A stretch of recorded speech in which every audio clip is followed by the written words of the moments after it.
First question we got, what part of your identity did sports help you discover? Oh, quick answer. I think sports really helped me discover like being a leader, and it really helped Yeah. me become a leader in the classroom, away from the field, like with my own family. Um, it just, sports just kind of have that effect where it's like it really brings out a lot of those more masculine traits where it's like, hey, like you got to step up, take full responsibility, full ownership. Like if you mess up, if you don't mess up, and I think it really gave me a level of confidence that just helped me be a leader in so many different things that I've seen. That's awesome. I love that. Now, question number two, looking back, what moment felt like the end for you, but ended up just being a new beginning?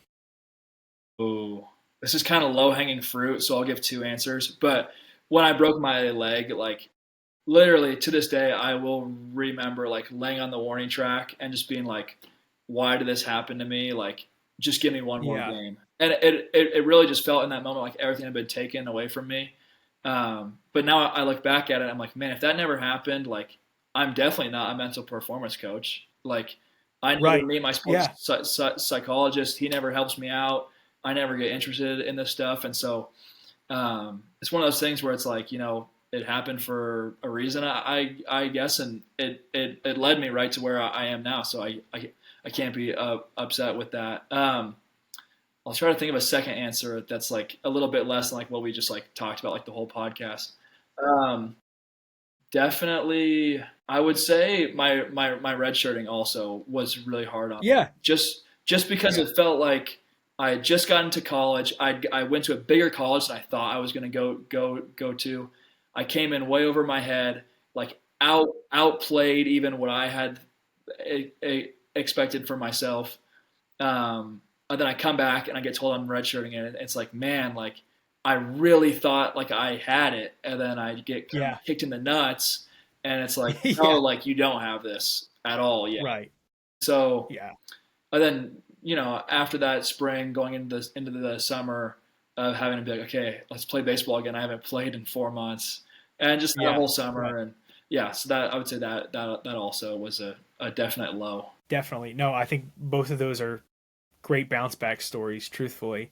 Then number three, when everything around you is chaotic, what's one mental habit that helps bring you back to center? Oh, definitely breath work. Yeah. I'm really big on breath work. Like when things get out of control, it's really easy for your heart rate to raise, and then your mind just interprets your heart rate raising as like as what you said, like more chaos. It can help it like Yeah. your brain definitely speeds up. And I think just being able to like refocus and just have a way to come back like to the present moment. Um, it just helps everything. It helps you take in data, helps you calm down, helps you be more rational. So if you're watching this and you don't do breath work, like I would definitely suggest just try like look up YouTube videos and just try out a bunch of different ones. I guarantee you'll like one more than the other, and just Yeah. getting a couple deep breaths in like a moment of chaos can just really help slow stuff down and get you refocused on what matters. No, definitely. I completely agree. I think breathwork's really underutilized, but it's super beneficial, truthfully. Um, Number four, what belief about yourself did you have to unlearn in order to grow as an athlete or a person? So, like, if there was any limiting beliefs that you might have had. For sure. So something that we haven't spoken about yet was like all growing up, I played infield. Then I got to college. Like I had just played shortstop my whole life, and I got to college, and they're like, Yeah. hey, man, like you're 6'3", like you're not gonna play shortstop. Like you're gonna play Yeah. third base or first base. Um, then I stunk at third base. Like got moved over to first base like very quickly. Then got moved to the outfield, and I had only Yeah. played the outfield like a couple times my whole life, and now Yeah. I'm being asked to play it at like college level, and Yeah. so through that whole process, it was a lot of self doubt. It's like, well, Yeah. self doubt first of like, man, I'm an infielder, and like now I'm in college and I suck at infield. Yeah. Then okay, now I'm an outfielder. I don't know anything about playing outfield, Right. and so having to battle just these thoughts in the outfield of like, my first couple of games in summer ball, even in like practice and like scrimmages, it would just be like this just constant self talk of like, don't hit me the ball, like please hit me the ball, Yeah. like if the ball does come to me, like please just like field it, like just catch Right. it, right? Like these things that were like you're 19 and 20, and it's like, okay, how are you thinking that way? Like you're definitely gonna catch the ball. Like you've been playing this game your whole life, Right. but it was just so new to me and so uncomfortable.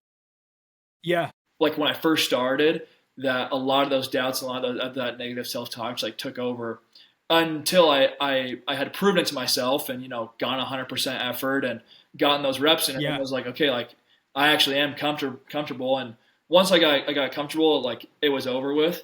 Um, but definitely like having to give up my infielder identity and get Yeah. over get over just the fact of just like not being that good of a outfielder to start. No, definitely. I think that's a really unique circumstance to it. I think that's a fantastic answer. Um, and then last question: what does success feel like to you now, and how has that changed since you started, or were an athlete?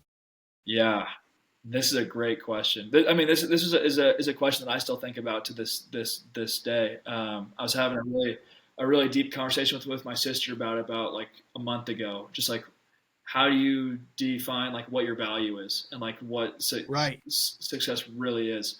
And I think when I was an athlete and I was in college, it was very similar to like what you said. Like I don't want to say like I had a big ego, but like when I would do things right, when I would get re- rewarded on my efforts, like that's what I was like playing for. It's like, man, I'm playing because like I want our team to win the conference.